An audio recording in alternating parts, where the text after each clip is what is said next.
Welcome to Library, and today I'll be reading Onward by the Disney Pixar. Long ago, the world was full of wonder. Everything, adventure, and best of all, magic! Wizards employed magic for everything, from lightning dark rooms with glowing orbs to battling fierce dragons. But the magic was hard to inventory. The convenience of technology took over. It was much easier to light a room by flicking a switch than performing a spell.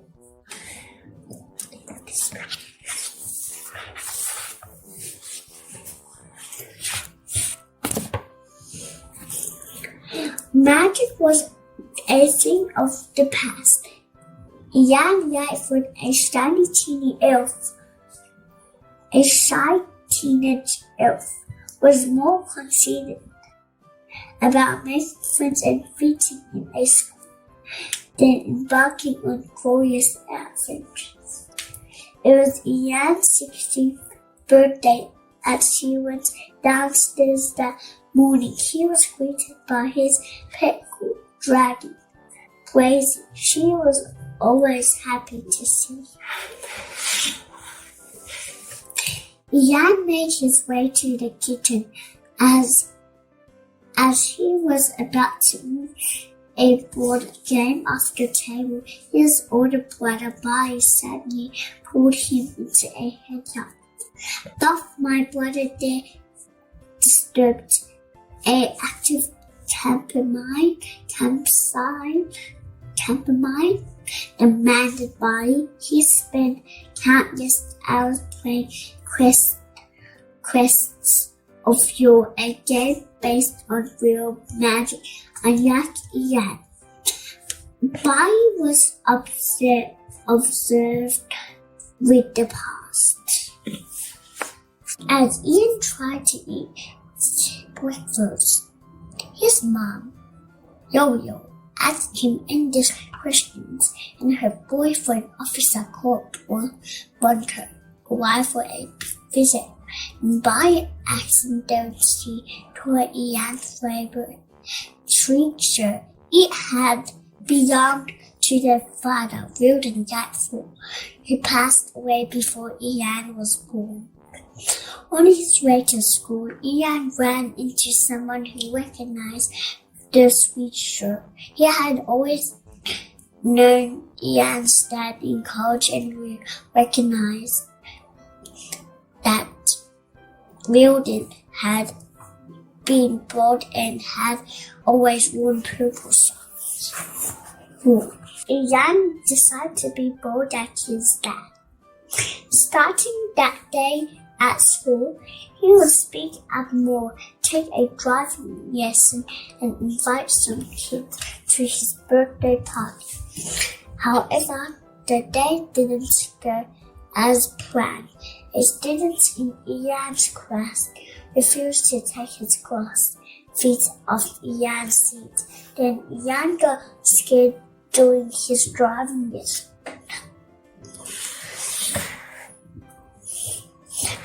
And just as Ian was inviting some kids to his party, Barry pulled up in his old beat-up van named Guinevere. He was dressed in a fancy costume for Ian's birthday in Paris. Ian told the kids that the party was cancelled and rode home with his brother. Back in his room, Ian felt like a failure. He didn't think he'd ever be bold and confident. Ian clicked on a tape recording of his dad's voice. He liked to speak in between his dad's sentences as though they were having a conversation. More than anything, Ian wished he could talk to his dad for real. Yes, Yo-Yo sat with Ian as he mended his free shirt. She could tell he was feeling bad about not knowing his father, so to cheer him up, she revealed a special surprise. Ian and Bai's dad had left a special gift for them. It was only to be opened when both of the boys had turned 16.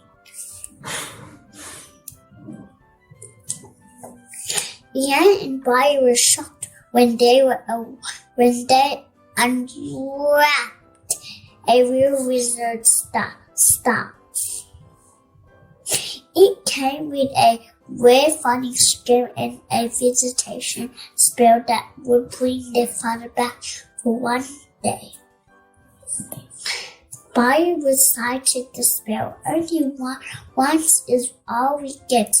Grant me this rebirth, till tomorrow's sun has set. One day to walk the earth. Nothing happened. Bai tried over and over again, but it was no use. Everyone was disappointed, but none more so than Ian. Alone in his room, Ian read the spell aloud. Suddenly the gem glowed. Ian grabbed the staff and a beam of light shot out. Bai walked in just as their father began to materialize. He was thrilled to see that Ian had the magic gift. Ian struggled to hold the staff still. Bai tried to help, but the gem exploded, throwing the boy to the floor. They thought the spell had failed until they realized it was their dad, but only his bottom half. The eggs stood up and staggered around. Dad was confused, but Bai tapped out a him on Dad's shoe, just like he'd done as a child. Dad tapped his foot in reply. Then he placed his foot on Ian's.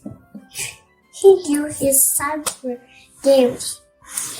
Ian and Bai needed to find another fun strip, so they could retreat the spell before sunset. But first they had to get a map. We'll start at the place where our quest begin, said Bai. The Manticore's tavern. Ian had his dupes, but he was willing to try anything. The 3 light footmen piled into Universe and drove off. Along the way, Ian used old clothes to make an upper body for their dad. Zoe returned home with Ian's birthday cake. She was alarmed to see Ian's dispelled bedroom and knew something was wrong on his desk. She was so biased game cards for the funny strip and the main course home. She ran to her car. In the meantime, Ian was practicing his magic. He tried the levitation spell but couldn't make it work. Bai told him to speak from his heart's fire. You've got to speak with passion. Don't hold back. As they approached the ominous tower, Bai wanted to take the main call, a legendary 1,000-year-old warrior who had to be treated with the proper respect.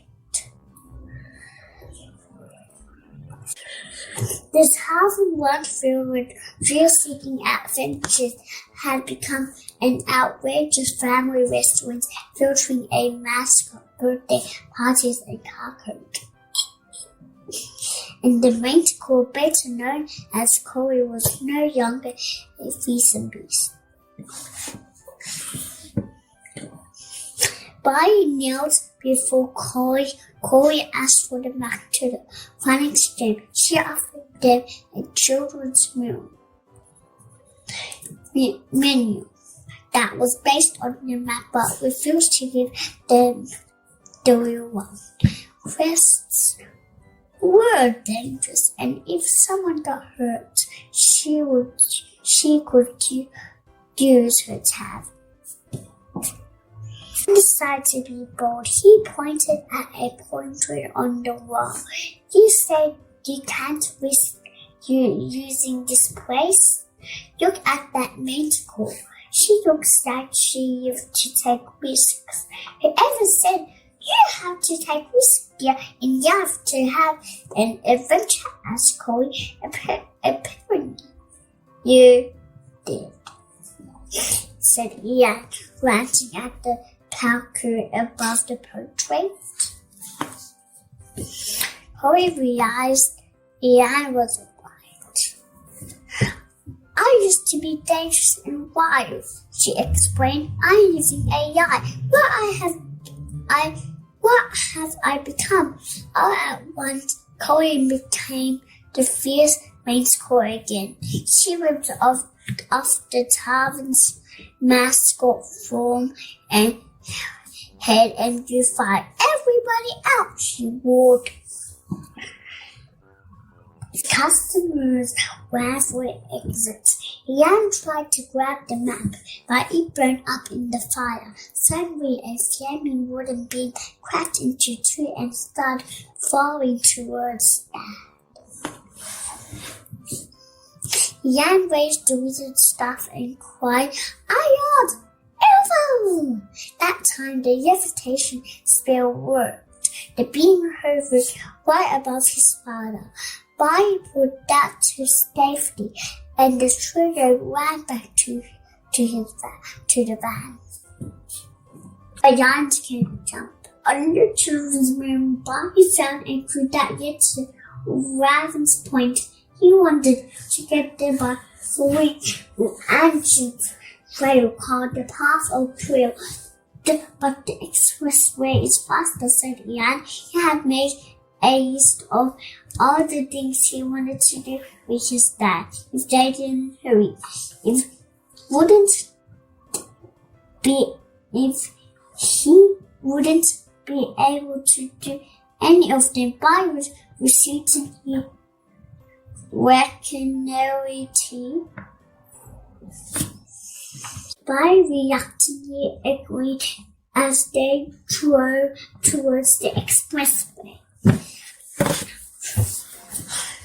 Meanwhile, Yo-Yo had arrived at the burning tavern. She overheard the manticore telling the police about two teenage elves. The manticore told Yo-Yo that the boys had gone on a quest to find a phonics gem, but then she realized something important. She'd forgotten to tell them about the phonics gem curse. Dario snuck the manticore to her car. "Oh, right! How do we help my boys?" asked Yo-Yo as she peered out of the parking lot.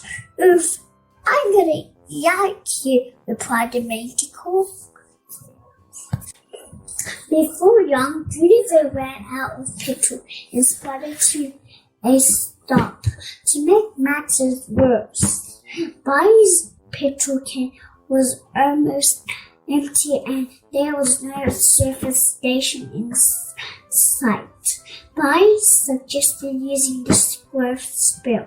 Regrow the can by and then the petrol will grow with it. Casting the spell required the intense focus. Ian held up the staff and recited "Magnolia time." The can started to grow, but when Ian became distracted, the spell backfired. Barney was tiny. The spell was temporary, but they couldn't waste any more time. They walked to the nearest petrol station.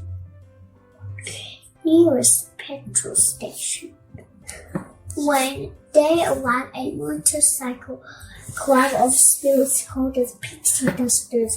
Arrived a motorcycle club of sprites called the Pixie Dusters roll in. The leader, Dewdrop, accused Dad of starting at her. Jan quickly left his father. Meanwhile, the Manticore explained the funny STEM course to Yao using a tattoo on her arm. It's a garden course. If your boys take the gem, the course will rise up and assume the form of a mighty beast. Only her enchanted sword, the cursed Quasha, could defeat it. But she sold the sword years before. Don't worry, she said. I know just where to find it. Just as Ian finished filling up the petrol can, he heard Dewdrop arguing with Barry. Ian apologized to the sprite and pulled his tiny brother away.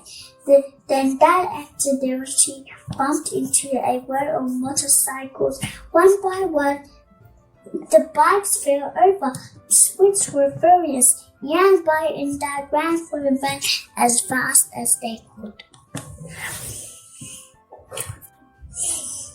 Then the boys faced a new problem. Barry was too small to drive. He had no choice but to drive towards the Onward to the expressway. He was terrified to merge into traffic. You'll never be ready, exclaimed Barry. Merge! With Barry's help, Ian drove onto the expressway. But the Pixie Dusters caught up. They drew a chain around Ian's arm as he signaled to change lanes. But when their exit came up, Ian swerved across several lanes of traffic and escaped the sprites. They hadn't gone far before the police pulled them over. Then Dad stumbled out of the van.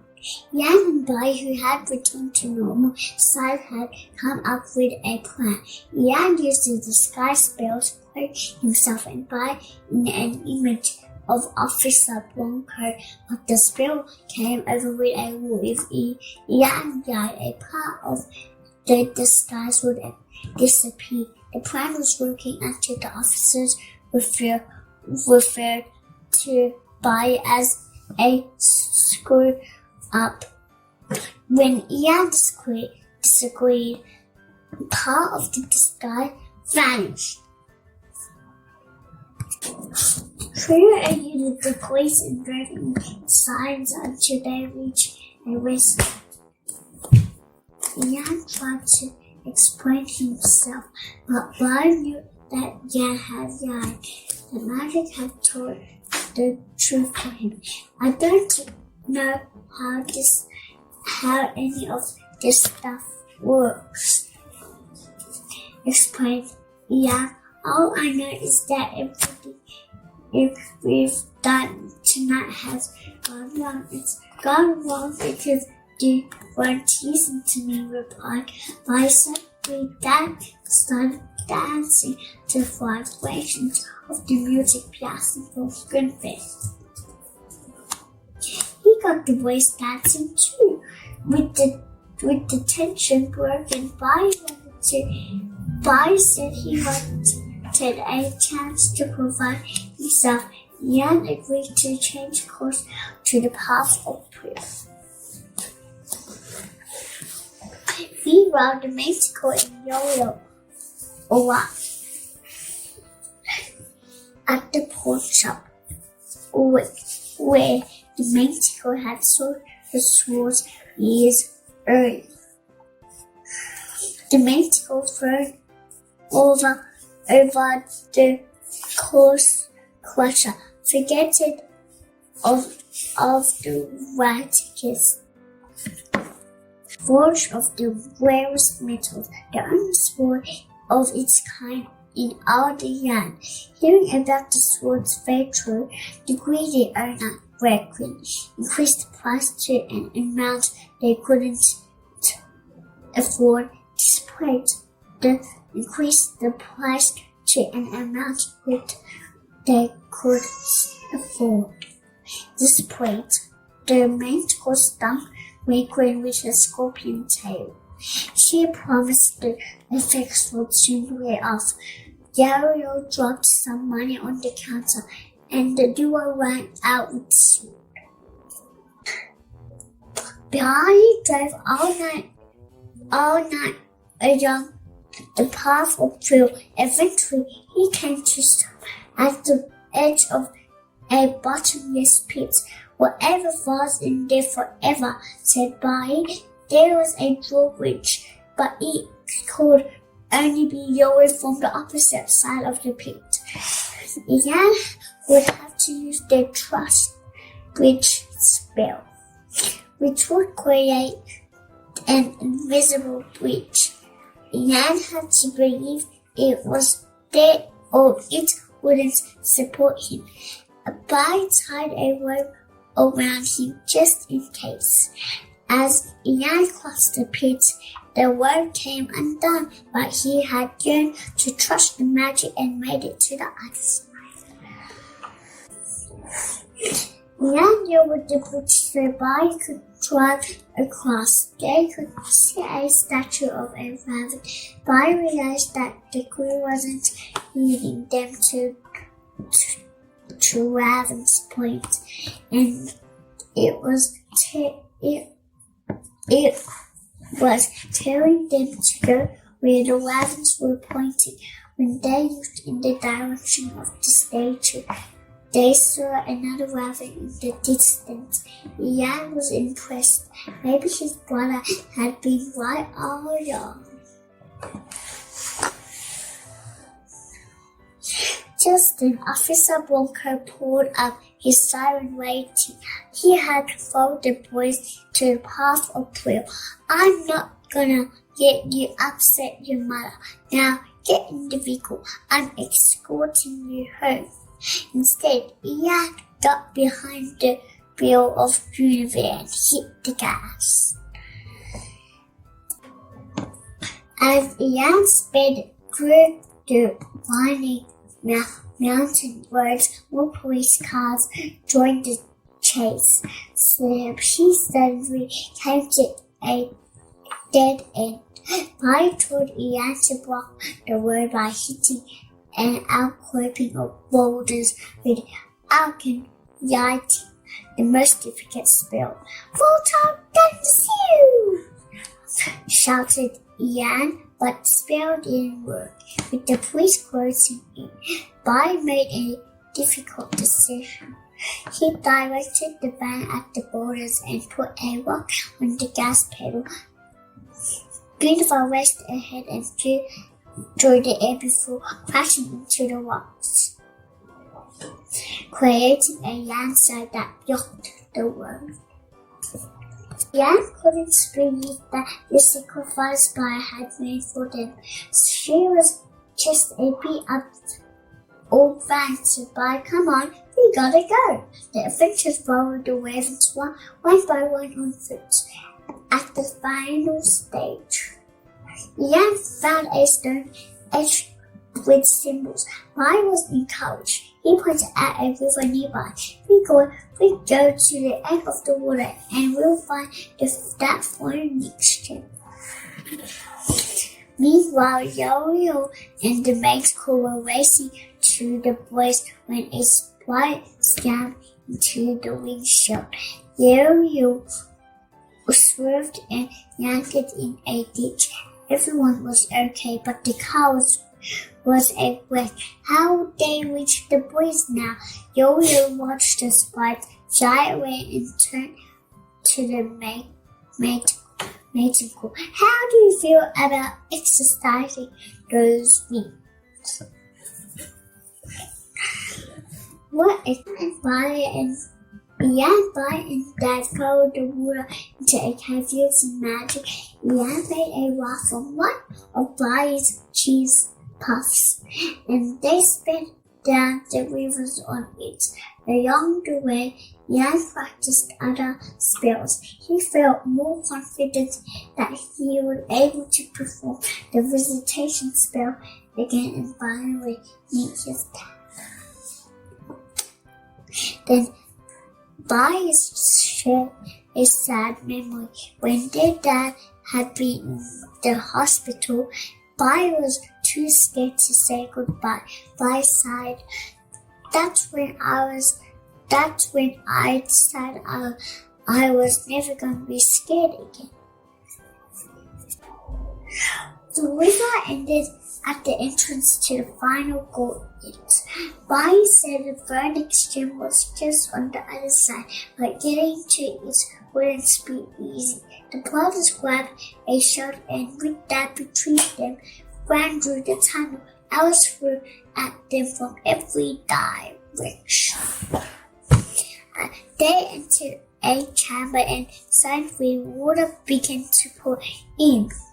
At the last moment, the boy Scarlet died underwater star-shaped title that opened a portal in the ceiling. The phoenix gem awaits beyond this door, explained by Shall we? Jan gasped. We certainly show that we have followed the quest, and it has led us to our victory. The group climbed through the door into the sunlight above.